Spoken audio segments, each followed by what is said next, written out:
For the chain puzzle over day 4, I'm going to show you, kind of get you started on it so you know what to do. So first, make sure your name is on the work page.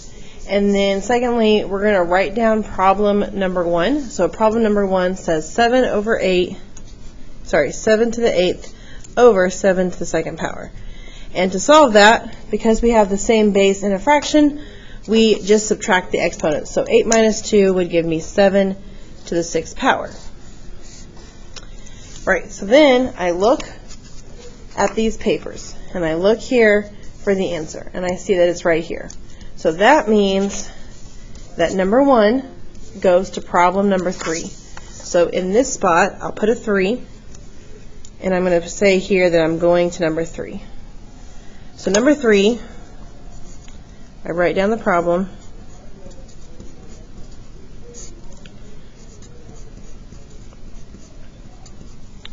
Okay, so now for the 20 and the 2, we divide that to simplify, so that would be 10. We subtract our exponents with the same base, so x and x, 5 minus 3 is x to the 2nd. And then y's, 9 minus 4 is 5. So that has positive exponents, so that's my answer. So again, I look here for the answer. I don't have it. I keep looking, and I find it here. So that means that number 3 goes to number 11, and then I would write down number 11 and simplify it. So let's do one more together here. So negative 15 divided by negative 3 is positive 5. 2 minus 5 gives me x to the negative 3. 2 minus 7 gives me y to the negative 5. Now, we cannot have negative exponents, so we put this over 1. We keep the 5 because it has a positive 1. X would move to the bottom and become positive. Y would move to the bottom and become positive.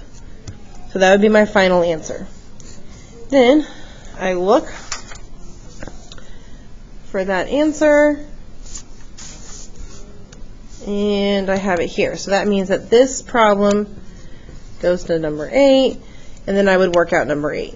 Okay? Let's do one more, because I do feel like this one might be a little tricky.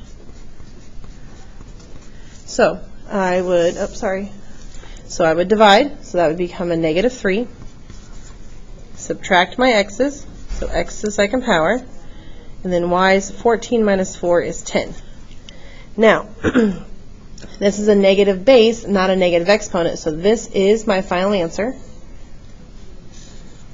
So I find that answer, and I see that that is number 2, so I would put going to number 2, put number 2 here, and then I'd work it out. Now, once you have them all worked out, the last problem should go back to number 1. So you should have a 1 here. Okay? Now, down here, you can see they also have the chain. So like number 1 went to number 3, and then we know number 3 went to 11. 11 goes to 8. 8 goes to 2. And eventually we'll end back with 1 at the bottom. Okay? Now, how do you actually do the puzzle? So what you do is you need to cut out all of the little strips here. Now, for the very first strip, I would cut that little trim off at the top, but I would not cut this part off. Okay, so we would cut them all. We would cut all the strips out. Okay, I'm going to pause the video and cut all my strips.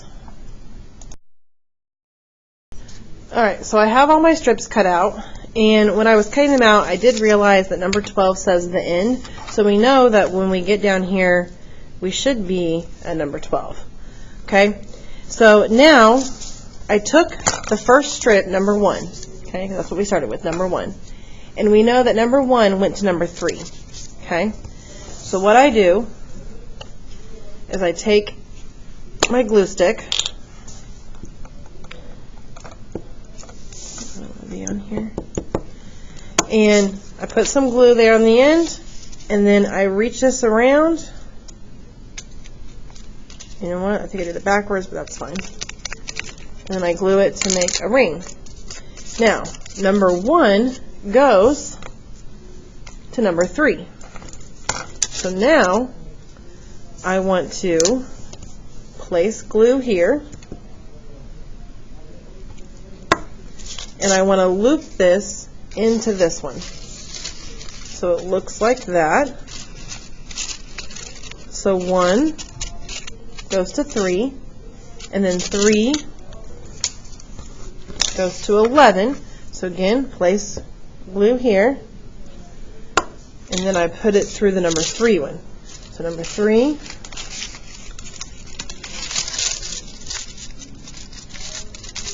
okay, and then number 11 goes to number 8. So I find number 8, place glue here, number 11, loop it through number 11 like a chain link, glue. Okay, and then number 8 went to number 2. So again, this is number 2, glue, chain through,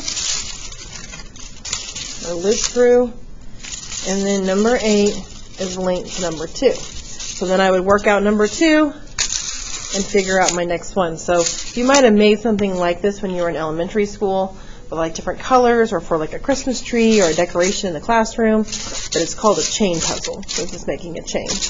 Okay, so then once you get number 2 worked out, find the next number and then loop it. Okay, so we should end with number 12, it looks like, according to the strips here.